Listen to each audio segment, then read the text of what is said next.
What's going on, fishing freaks? Frontal conditions. That's what we got right here. Frontal conditions. High winds, got some clouds moving in, and the temperature's dropped about 20 degrees. So we're gonna go out for a few hours to see if we can get some fish in the boat. Got my buddy Matt here with me. You guys know Matt in a roundabout way. He does a lot of the clothes for a lot of the fishing YouTubers, and he's also a talented musician and editor and all sorts of things. Too kind. So, and he fishes. So we're gonna go catch some fish. Hopefully, we're gonna get after it, putting on our big boy pants here today. It's gonna get a little nasty out there, a little choppy, but I ain't scared. Let's go get some fish.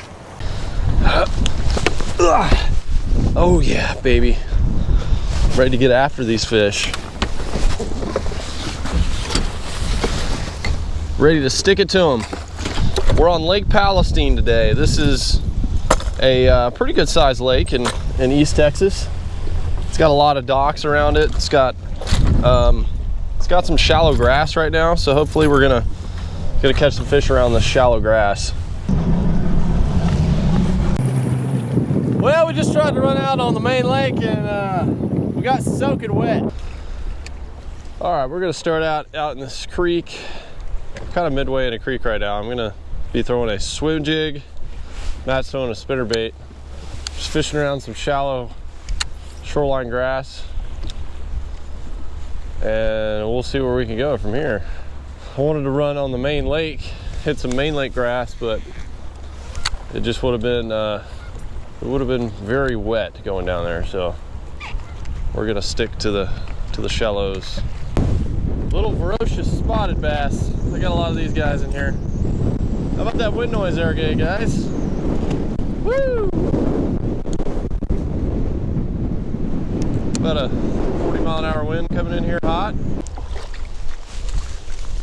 Second fish, small largemouth on the swim jig. Up there in the shallow hay grass. Can't seem to get a bite out deep here where I think they should be.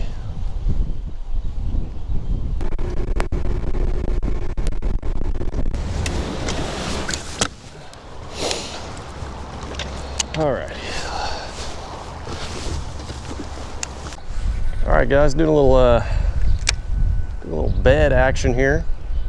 Bed fishing. Sometimes when the pressure's high, it's a good way to go catch them. We're not eating everything else. Got some fish that are moving up on beds and throwing some creature baits on them right now. Fish is getting angry. Oh, picked it up. Got him. Let's see. It's the male though. That's the male.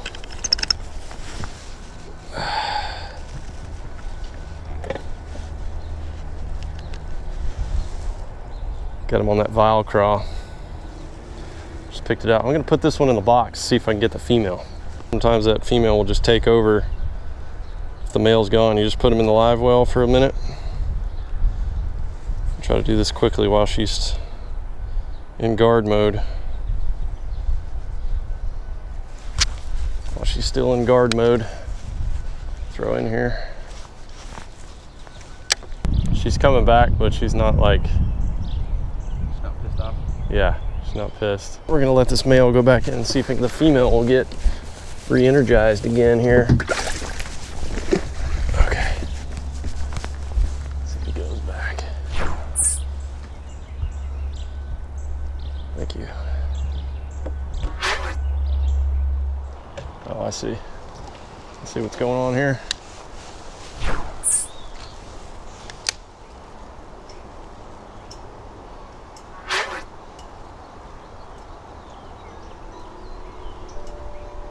Beautiful chimes.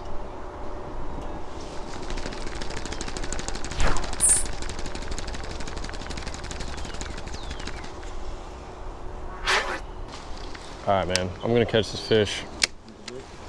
Yeah, I'm gonna get something a little bit more serious. Thank you. Get this jig out. Here we go.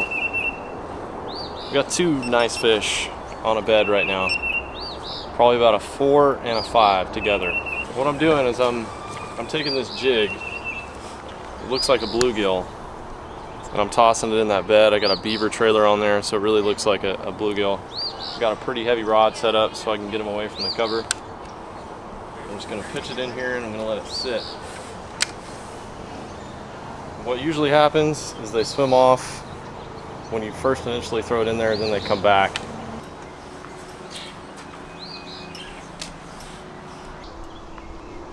Spawning. Oh, got him. Pretty good one there. Oh, 4-pounder. May have to come back to that one. Hey, little baby. Look at that crappie now. I ain't playing around, son. That's the hardest fight I've had all day, and that's from a crappie. So I got some hammer crappies in here. What do you think about that? Let's take it home and eat it. God, crappie smell really good. I don't know if you ever smelled them, but they smell better than bass.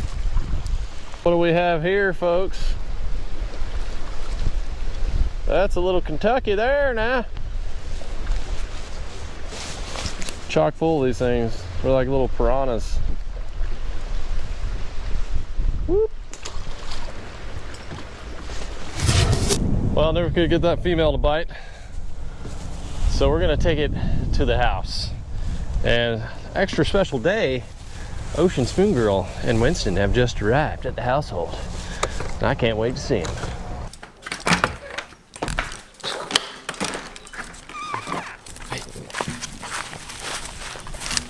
Hey, yeah. I know. Good to see you. I know.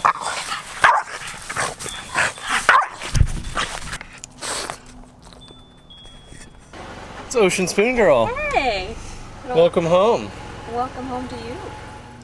The only way I could figure out how to catch fish today was sight fishing. I know it was a pretty good pattern. The waves were really big. If the waves were not as big, I would have ran a lot of southern pockets on the lake and tried to just go sight fishing. I had that nice 4-pound fish, and then there was a 5 or 6-pound fish that moved in on this bed later, and I just couldn't get it to bite.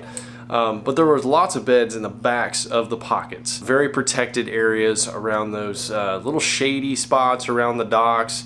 And if there was any type of shoreline grass, that's where the fish were. I ran around the lake with Matt, and we caught fish on the swim jig and a few fish on the spinnerbaits. They're really small fish though, not keeper fish.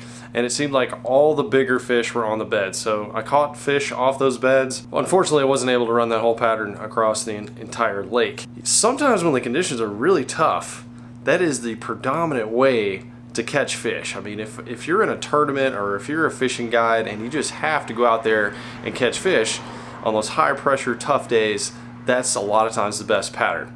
But what I want to present to you guys is, do you think sight fishing is wrong or bad? Is it unethical?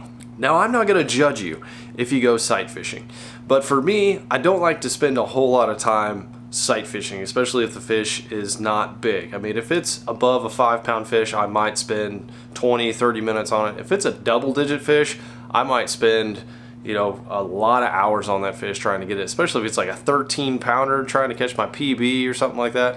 I'm going to spend a lot of time.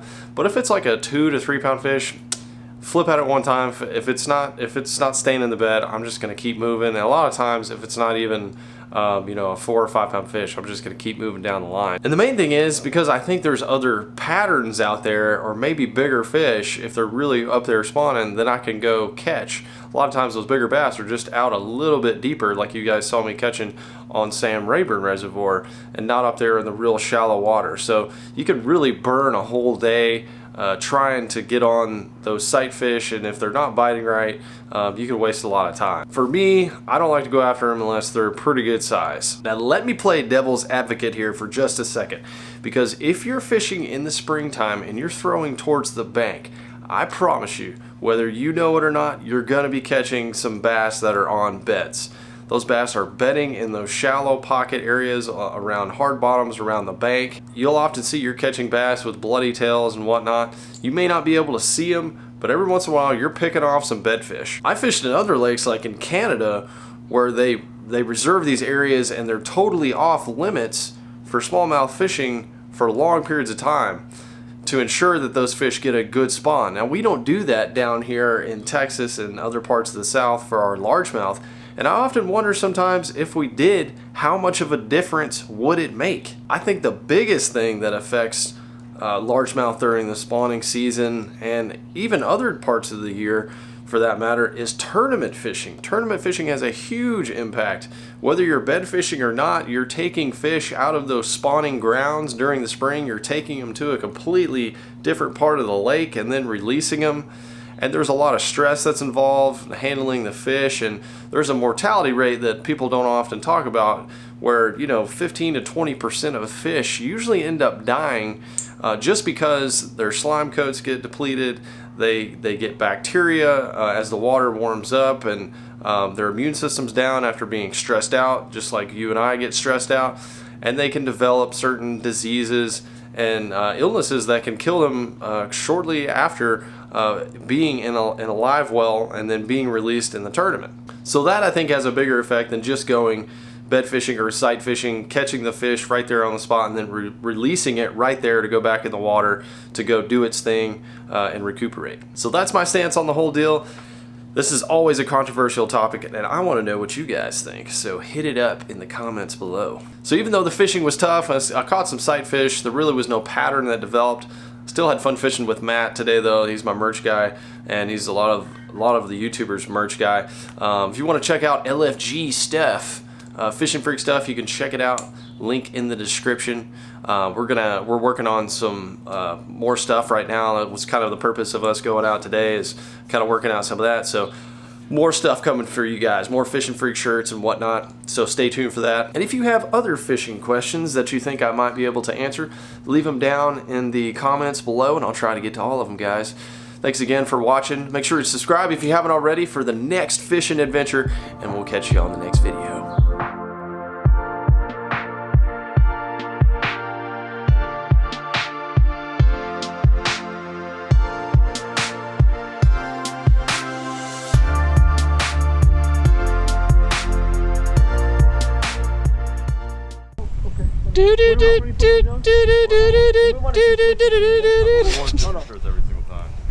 Bunch of naked googans just got on my boat somehow. Just showed up out of nowhere.